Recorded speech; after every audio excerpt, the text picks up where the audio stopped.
up and down, left and right, and bumping through the skies was so common in early flights that the first women Boeing hired as flight attendants were nurses to care for queasy passengers. In the 1930s, Boeing saw an opportunity in all that air sickness. Back then, planes could only fly as high as the air was breathable. That often meant a jarring ride through rough turbulence. At the same time, the company faced the threat of the legendary Douglas DC-3, which was dominating the market. The solution to both challenges would be a pressurized cabin that allowed planes to fly higher over the roughest air, something even the mighty Douglas DC-3 couldn't do. Others had experimented with pressurization, but Boeing found a way to make it work, even if the company, too short on cash to buy a real pressure chamber, had to rig up this one using a 55-gallon drum. The company still has the patent filing for the resulting pressure control system, which included key developments like the cabin pressure regulator. The result? The first commercial airplane with a pressurized cabin, the Boeing 307. Called the Stratoliner, it delivered a comfortable ride unlike any other, and Pan Am, TWA, and Howard Hughes stepped up to buy them. But for all its ability to fly above the weather, the Stratoliner couldn't avoid the raging storm of World War II, and only 10 were built before Boeing shifted fully to war production. Still, the 307 paved the way for the comfortable high-flying jets Boeing is building today and designing for tomorrow.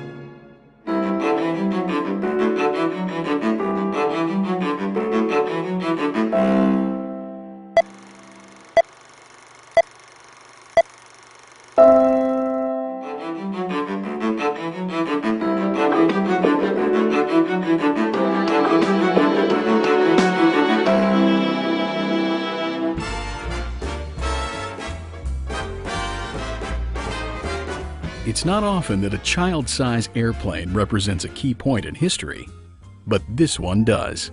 It's the balsa wood model that Boeing engineers created while wrapping up a 48-hour design session that kicked off the nearly 70-year legacy of America's first long-range jet bomber. The B-52 Stratofortress had its beginnings in the darkest days of World War II, when it was feared Britain would fall and its air bases would be lost with it. That never happened, but the seed was planted. The U.S. wanted a bomber that wouldn't have to rely on foreign bases for refueling. In 1948, after years of work, a team of Boeing engineers traveled to Dayton, Ohio, and offered the Air Force exactly what it had asked for: a straight-wing turboprop bomber. But the jet age had begun, and just like that, the flight plan changed. The Air Force wanted a jet bomber, and they wanted it now. That was Friday. The Boeing team, led by Ed Wells and George Shire, hunkered down in a Dayton hotel where, in the space of one weekend, they created detailed plans for an all-new swept-wing bomber powered by 8 jet engines. After a trip to the hobby store, they also built the balsa wood model. Then bright and early on Monday morning, they showed it to the Air Force. It had everything they were looking for: speed, range, payload, and low operating costs. The B-52 as it flies today was born. Boeing teams built 744 of the big bombers in 10 years. The last one rolled off the line in 1962, but after more than 60 years and thousands of missions, the Stratofortress is expected to continue flying for decades. And to think, it all started with a weekend in Ohio and the dream of a team that's now carved into aviation history.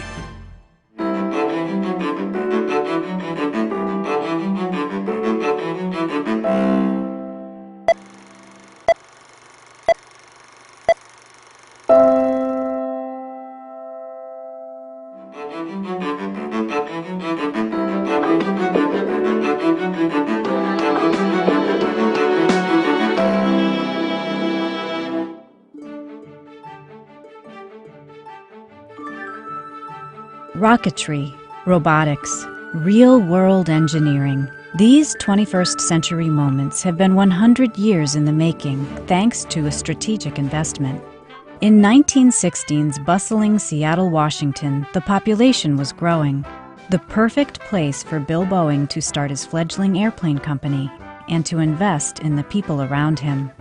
Boeing began by reaching out to the University of Washington to gauge interest in building a wind tunnel, an investment that would provide a steady pipeline of trained engineers for the company and allow the university to offer local students unprecedented educational resources at a time when less than a dozen wind tunnels existed worldwide. This now yellowed note from our Boeing archives details efforts to figure out just how much the project would cost, putting the figure at roughly $20,000, more than $400,000 by today's standards. Boeing's gift of the wind tunnel, completed in 1918, served dual purposes. It created an aerodynamics testing facility, still in use today, where numerous commercial and government aircraft models have been analyzed and enhanced. It also allowed the local university to establish an aeronautics curriculum, which has produced generations of engineers who went on to work not just for the Boeing company, but for countless other businesses as well. The wind tunnel, and equipping generations with the know-how and education to tackle aerospace's toughest challenges, demonstrates Boeing's ability not just to ride, but to guide the winds of change.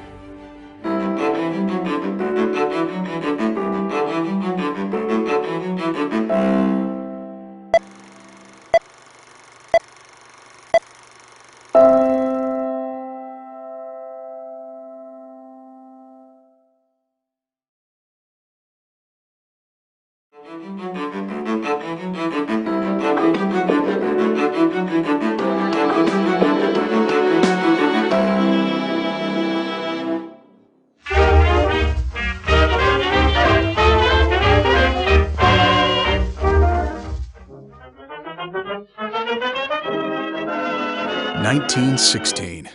World War I was raging overseas, and the United States was about to enter the fight. The U.S. Navy needed to train aviators to fly seaplanes, and they needed those planes in a hurry.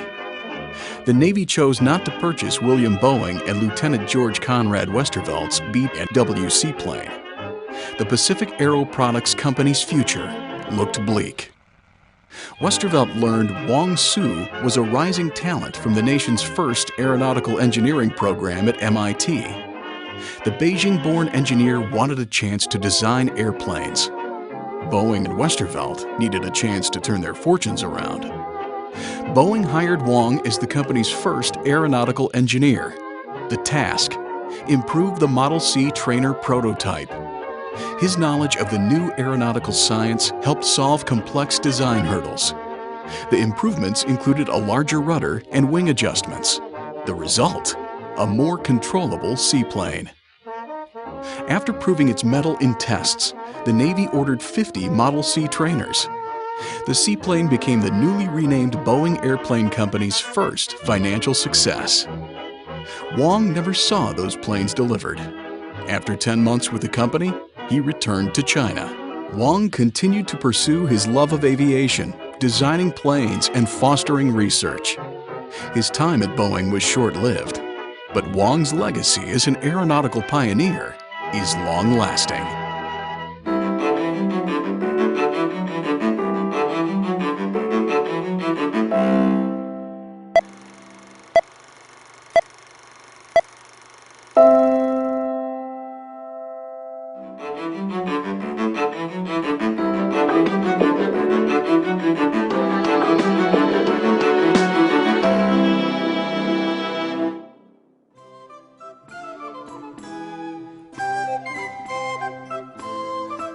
From the artistic inspirations of Leonardo da Vinci to the somewhat less elegant designs of the early 20th century, the idea of powered flight straight up into the air and returning safely had long been a dream of aviation inventors.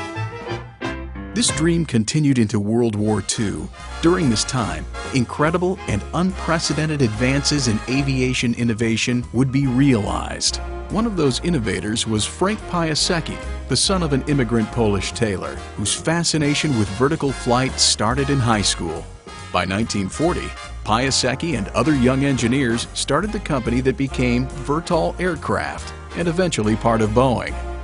Faced with the same wartime shortages affecting all Americans, Piasecki and his team found a way to build their flying machine. With an oil pump salvaged from a Packard automobile, a clutch bought from a Chevy dealer, a used outboard motor gearbox, and an airplane engine that they had to make work standing on end, they pulled together their first helicopter, the PV-2. Piasecki ended up piloting the PV-2's first flight by accident. The tether, an old clothesline his mother had tossed away, broke, and the PV-2 went airborne. Piasecki was able to land it safely. A few months later, Piasecki drove the PV-2 to Washington, D.C., where Navy officers were so impressed that they gave Piasecki and his company their first contract. The prototype was the first successful tandem rotor helicopter. That led to a series of tandems, including the Chinook. Beginning with a vision, Frank Piasecki and his team built not just the first tandem rotor helicopter, but a bigger and better way to fly.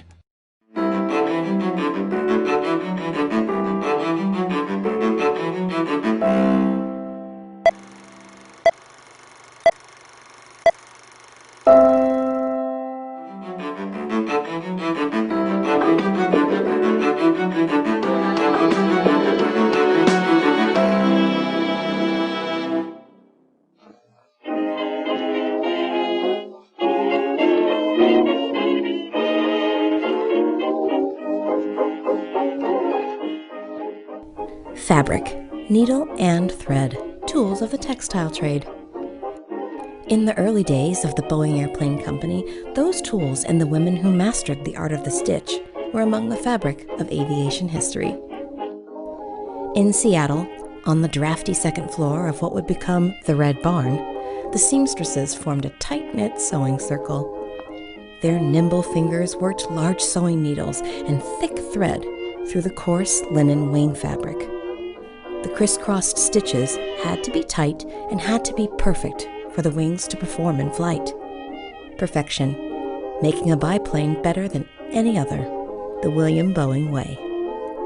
In the middle of the change-filled progressive era, women of all ages and ethnicities were fighting for a voice in politics and entering the workforce. In 1916, William Boeing personally hired the company's first female employee, seamstress Rosie Farrar. Within 2 years, seamstresses, female drafters, and bookkeepers would make up a quarter of the Boeing Airplane Company's workforce. They are the early pioneers, laying the fabric of the Boeing Company and clearing the way for others to follow.